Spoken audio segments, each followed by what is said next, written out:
on into facing the challenge of drag. Yeah. Now, DRS came in as an innovation to sort of offset that and make it a bit easier for teams to overtake. Yeah. But what's your take on the role of DRS as supposedly cars are converging on this destination where it's easier to race closer without facing any aerodynamic challenges? So, I mean, like, I can see it from the driver's perspective as well. Yeah. You get stuck behind a car, in their wake, and you just don't have the power to overtake. And you get so much turbulent air coming from the back of another car that, yes, it helps down the straight, but going through the corner, you completely lose it. So the DRS was there to, I think, it as much as it's a bandage to fix a problem, I think we still need it. It does allow for those overtakes. Yeah. It does become tricky when you get tracks with only one DRS region, like we saw at Imola. That was very tricky. You get stuck in a DRS train, and with the cars now being, I mean, if you look at all the engines on the grid now, they're within probably 5 brake horsepower each. So there's no massive offsets anymore. So when you get stuck in a DRS train, yes, it's a bit frustrating because all you can do is, if the guy in front of you has DRS, you can open your DRS and you can't overtake. But I think it does help a lot with, once the cars are following each other and losing time by following a car, you can make up that gap again with the DRS. So it does help. It does bring the racing closer, and the racing is closer. I think if we didn't have DRS, we'd be complaining, saying this is boring. Sure. And at the end of the day, the sport is an entertainment sport. We want to see overtakes. We want to see wheel-to-wheel action. So we had to bring it in. I don't see the aero regulations changing too much that they're going to remove DRS. I think it's a tool that we're going to live with for a while. So yeah, that's kind of my view on this. So within you working at Mercedes mechanical engineer, we've seen Mercedes lose, I think, about 54 employees before the start of the season. And now Christian Horner as well going on to say that same thing, employees left Red Bull, they've gone to Aston Martin. Being behind the scenes yourself, do you think that as an employee, when you want to go to a different team, then are you not supposed to help? I mean, this is your intellectual property as an engineer as well, before looking into anything else. I mean, I don't know the exact details of what's happened there, and no one will know when they're conducting investigation, especially with this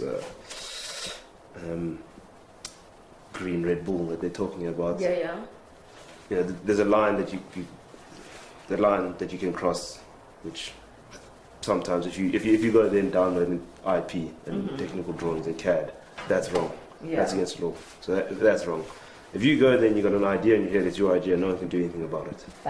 So, I mean, my previous head of the department, he left, went to Red Bull, running head of the powertrains.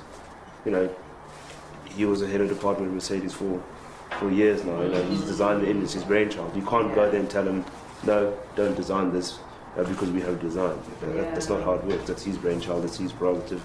He can go and do it. We just need to deal with that. And that's the F1 industry. It's going to be like that. There's always this chopping and changing. And sometimes it's, it might be personal reading. Other times it's just, hey, they're offering me a lot better deal. I'm going to go there. And as a person, you have to be selfish.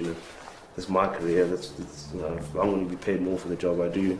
I might take that job. But at the same time, like for me, I love Mercedes and I love the way they think and act. I don't think I could fit with the ideologies that Red Bull have. So I align myself more into Mercedes, so I'd probably be more inclined to, be loyal and stay at Mercedes.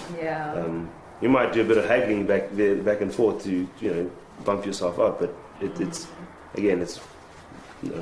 personal beliefs and where you want to be that, guide you to where you want to go. But again, no one can stop you from using your brain to develop, solutions to problems.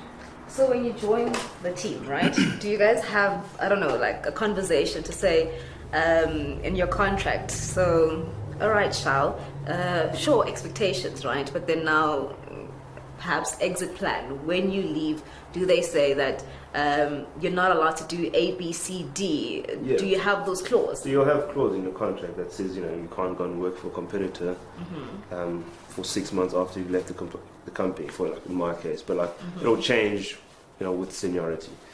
So like my previous head of department who's now at Red Bull, they would have said you got 18 months gardening leave.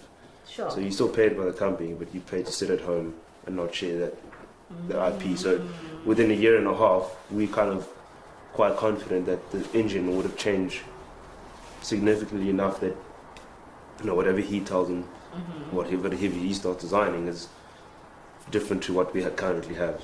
So you need those clauses in there. Otherwise, I mean, it's happened in the past where the guy jumps over straight away, boom. Team starts winning. Yeah. So, I mean, and I think there's still some of it in this day and age. I mean, there's some moves I've seen happen where I'm like, that's happened a lot quicker than I expected. But yeah, you never know what clause is going on then. What happened, in that situation. So, but most of the time, yes, depending on your seniority and how far you're up the corporate ladder at the company, you'll have a specific period of time that you have to wait before you work for the next company. Okay. You mentioned an interest in the kind of engineering relationship that an engineer would have with the driver and working side by side with the driver. Yeah.